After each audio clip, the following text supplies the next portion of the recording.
हम दोनों टीचर्स यहाँ पर फिजिक्स वाला से रिप्रेजेंट करने आए हैं। हम आपको बता दें कि नीट बच्चों के साथ इस बार इतनी ज्यादा नाइंसाफियां हुई हैं।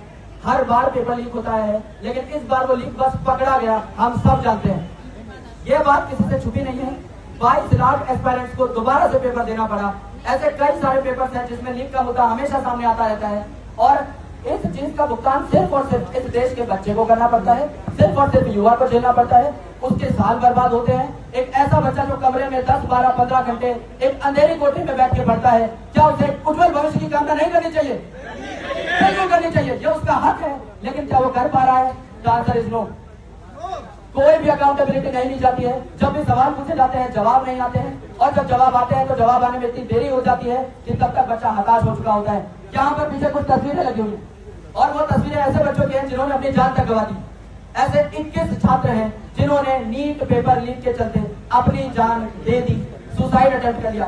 क्या इस शर्मनाक बात नहीं है एक देश के लिए?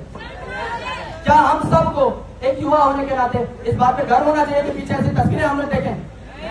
बिल्कुल नहीं होना चाहिए। एंड इसके लिए हमें जो करना पड़ेगा, हम हर संभव प्रयास करेंगे, हम संभव लड़ाई लड़ेंगे।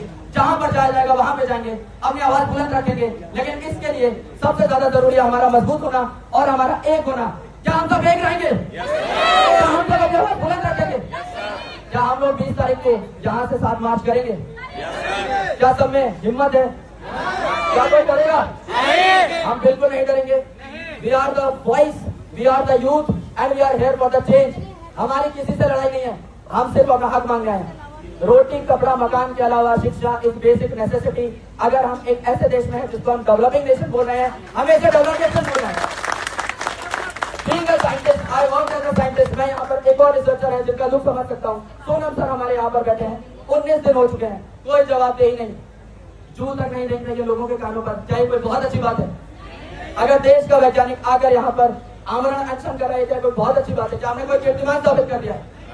एक ऐसे साइंटिस्ट जिन्होंने देश को बहुत कुछ दिया, एक ऐसे एजुकेशनिस्ट जिन्होंने देश की दशा दिशा को बदलने की कोशिश की, क्या अच्छे लगते हैं यहाँ पर बैठ के एक आस में कि कोई जस्ट मेरी बात सुन ले? क्या हमारी आवाज इतनी कमजोर है?